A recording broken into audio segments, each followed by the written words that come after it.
भैया मैं आपके हाथ जोड़ता हूँ, प्लीज मुझे लेने आ जाइए। मुझे नहीं लगता कि मैं यहाँ और ज्यादा दिन जिंदा रह पाऊंगा। सोचिए, ये गुहार आपका कोई दोस्त लगा रहा हो जो थाईलैंड में फंस गया है, और बस इसी एक फोन कॉल के साथ शुरू होता है एक बहुत बड़ा रेस्क्यू मिशन। तो होता यह है कि जाने माने यूट्यूबर मिस्टर इंडियन हैकर और उनकी टीम निकल पड़ती है थाईलैंड अपने दोस्त को बचाने के लिए। लेकिन सवाल यह है कि क्या ये रेस्क्यू मिशन सच में एक बचाव अभियान था या फिर कुछ और ही था। चलिए आज इसी बारे में बात करते हैं। तो देखिए, कहानी कुछ ऐसी है कि टीम का एक दोस्त है राहुल, जो थाईलैंड में अकेला है और उसके पास पैसे भी खत्म हो गए हैं। और टीम का मिशन, उसे ढूंढकर वापस लाना। सुनने में तो मामला बड़ा गंभीर और जरूरी मिशन लगता है ना? अब टीम थाईलैंड पहुंच तो गई, पर बिना किसी भी प्लान के। अब सवाल यह था कि भाई इतने बड़े देश में एक अकेले आदमी को ढूंढा तो ढूंढा कैसे जाए। ये चैलेंज जितना बड़ा था उतना ही मजेदार भी होने वाला था। तो इतने जरूरी और अर्जेंट मिशन पर पहुंचकर उनकी पहली प्राथमिकता क्या थी? राहुल को ढूंढना नहीं, उनका पहला काम था एक शानदार सा विला किराए पर लेना जो उनके ऑपरेशन बेस की तरह काम करेगा। यहीं से मिशन की गंभीरता का अंदाजा लगना शुरू हो जाता है। और पटाया पहुंचते ही इनका ये तथाकथित रेस्क्यू मिशन एक शानदार वेकेशन में बदल गया। शहर की मौज मस्ती और आराम ने इनके असली मकसद को जैसे पूरी तरह से भुला ही दिया। मतलब टीम राहुल को बचाने से ज्यादा तो उसे चिढ़ाने में मजा ले रही थी। वीडियो कॉल करके उसे अपना आलीशान विला और स्विमिंग पूल दिखाते हैं और कहते हैं, तू बीच पर ही सो जा। ये बचाव अभियान कम और दोस्तों की खिंचाई ज्यादा लग रहा था। और इस मिशन के लिए गाड़ी कौन सी ली? एक दमदार फोर्ड रेंजर 44। मतलब ये गाड़ी किसी को ढूंढने से ज्यादा एडवेंचर टूर पे जाने के लिए बनी है। इससे उनके इरादे और भी साफ हो जाते हैं। अब यहां से रेस्क्यू मिशन दो बड़े भटकामों की तरफ मुड़ जाता है, जिन्हें हम वीडियो गेम की भाषा में साइड क्वेस्ट्स भी कह सकते हैं। पहला था शूटिंग रेंज जाना और दूसरा गो कार्टिंग करना।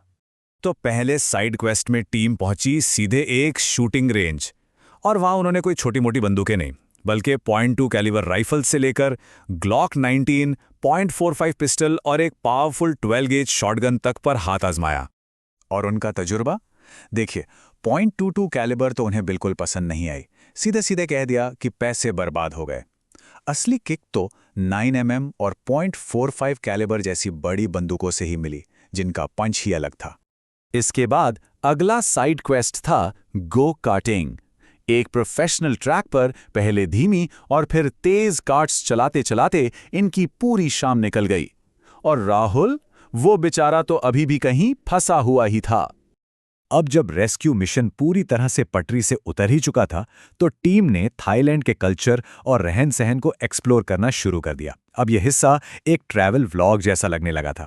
टीम को सबसे बड़ा कल्चरल शॉक लगा थाईलैंड के ट्रैफिक से। जहां भारत में ट्रैफिक नियम अक्सर बस एक सुझाव की तरह होते हैं, वहीं थाईलैंड में सब कुछ सख्त अनुशासन में था। यह देखना उनके लिए काफी नया था। और थाईलैंड में नियम सच में बहुत सख्त हैं। टीम के एक सदस्य ने अपना पुराना किस्सा भी सुनाया कि कैसे पिछली बार नियम तोड़ने पर उसे 1.5 लाख रुपए का जुर्माना भरना पड़ा था।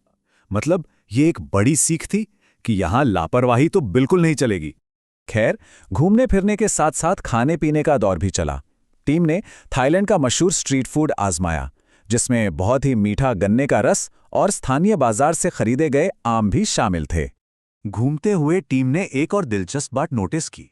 उन्होंने देखा कि दुकानों, ठेलों और सड़कों पर काम करने वालों में पुरुषों से ज्यादा महिलाएं थीं। ये सवाल उनके मन में तो आया और उन्होंने इसे अपने दर्शकों के लिए भी छोड़ दिया। तो दिन भर की मौज मस्ती, शूटिंग और घूमने के बाद रात हो चुकी थी। अब सवाल ये था कि क्या अब टीम अपने असली मिशन पर वापस लौटेगी? लगता तो नहीं है। देखते हैं इस दिन का अंत कैसे होता है।